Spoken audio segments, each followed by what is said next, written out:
Kwa mkoa huu wa Geita na kwa wilaya ya Chato,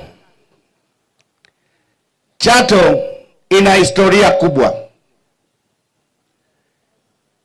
Ina historia kubwa. Chato katika taifa hili ina historia kubwa.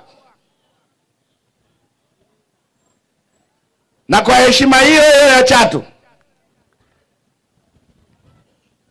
kwamba rais wa awamu ya 5 hayati John Pombe Magufuli, Mungu amrehemu, aliongoza Tanzania vizuri na miradi mingi ya maendeleo.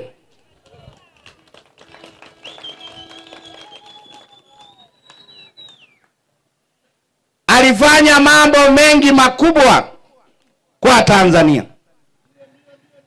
Na hata alipofariki, watu walikuwa na wasiwasi.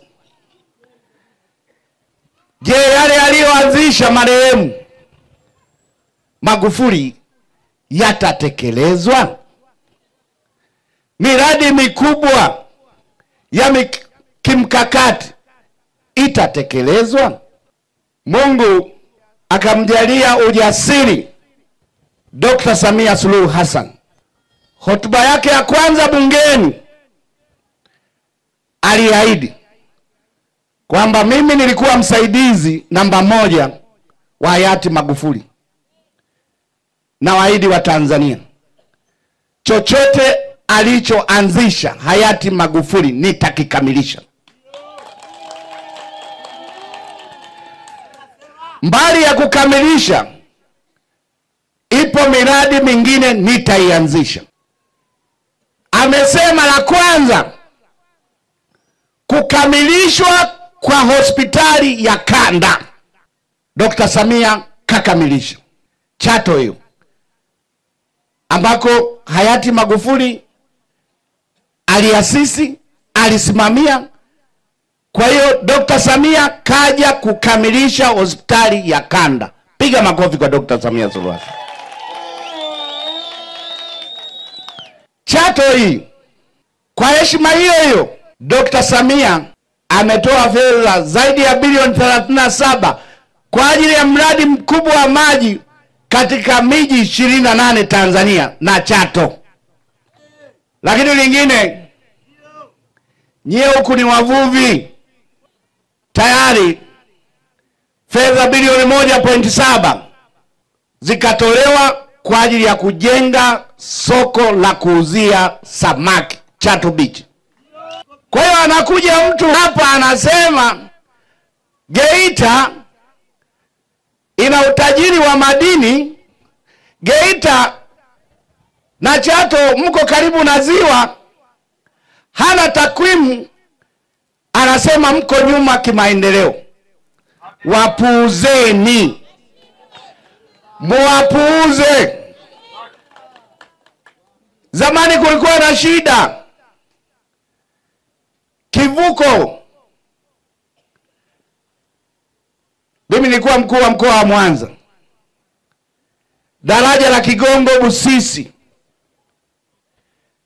unajua ni daraja la 5 Afrika kwa urefu, na fedha za pale sio za mkopo, ni fedha za ndani. Dr. Samia alikuta bado, lakini ahadi yake kwa Tanzania, nitakamilisha miradi yote iliyoachwa na hayati Magufuli, na daraja wakati wote linafunguliwa. Piga makofi kwa Dr. Samia Suluhu Hassan. Mimi nilikuta meli pale bado iko katika hatua za chini kabisa. Meli kubwa ya kisasa itakaoenda Bukoba mpaka Uganda imejengwa au imetengenezwa kwa fedha za ndani. Dr. Samia Suluhu Hassan amekamilisha. Kwa hiyo mtu anaposema rasilimali mkoa wa Kagera ni nyingi, lakini maendeleo hatuyaoni, mtu wa aina hiyo, kwa sababu Mirembe iko mbali, kama kuna ambulance mbebeni akimbizwe kule. Sisi moye. Dr. Samia Suluhu Hassan ni mzalendo, anasimamia rasilimali hizi, na haya yote tunayoyafanya tunampongeza kwa kazi nzuri, kwa kupeleka fedha za maendeleo. Ni kutokana na usimamizi mzuri wa rasilimali za Tanzania. Anazigawa katika mikoa, tunazipata katika elimu, tunazipata katika afya, tunazipata katika barabara, tunazipata katika hospitali. Anafanya Dr. Samia Suluhu Hassan.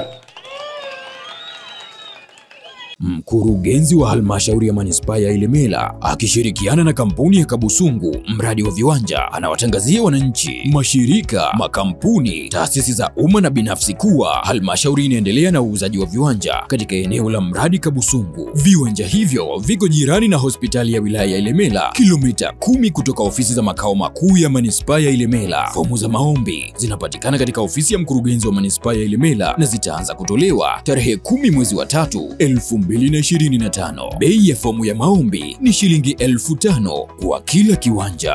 Bei ya kuuza viwanja kwa mita moja ya mraba ni shilingi 6,000. Zingatia kwamba 50% ya malipo yatatakiwa kulipwa ndani ya siku 7 tangu tarehe ya kuchukua ankara ya malipo, yani invoice, na kiasi kitakachobaki kitatakiwa kulipwa ndani ya siku 90. Kinyume na hapo, kiwanja kitatolewa kwa muombaji mwingine. Aidha, wateja wote walionunua viwanja awamu ya kwanza katika eneo hilo pamoja na maeneo mengine ambayo ni East Buswelu, Nyafula, Sangabuye, Masemele na Kabusungu wanakumbushwa kukamilisha malipo yao ndani ya siku 30 toka tarehe ya tangazo hili. Endapo hawatakamilisha, viwanja vitauzwa kwa waombaji wengine na hawatarudishiwa fedha yoyote.